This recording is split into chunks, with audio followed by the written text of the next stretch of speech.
Et pendant ce temps-là, Sophia Antipolis, certains pensent l'entreprise de demain. Près de 400 personnes, entrepreneurs, consultants RH ou encore étudiants étaient invités aujourd'hui à découvrir le management agile.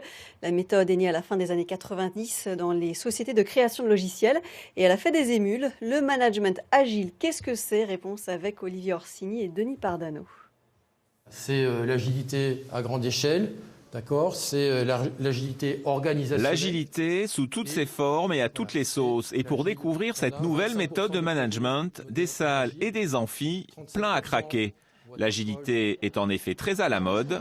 Tentative de définition. Vouloir faire de l'agilité avec un mode de fonctionnement très hiérarchisé, ce qu'on appelle top-down command control, voilà, c'est antinomique avec l'agilité. L'agilité, c'est donner du pouvoir aux collaborateurs. C'est permettre une collaboration ouverte entre les collaborateurs.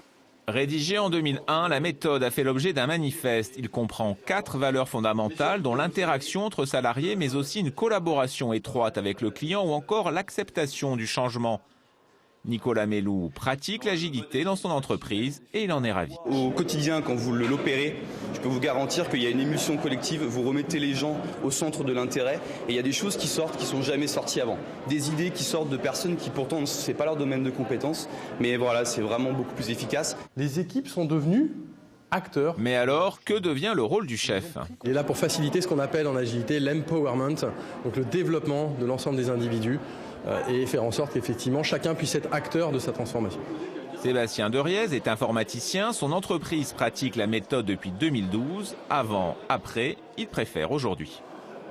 Sur ce qui ne s'est pas bien passé, on essaye de prendre des actions pour essayer d'améliorer les choses. Donc petit à petit, même si au début ça se passe très mal, les gens en fait s'auto-organisent afin que ça se passe mieux. Une conception de management qui se veut aussi bienveillante, très tendance, de plus en plus enseignée sur les campus. L'agilité semble promise à un très bel avenir.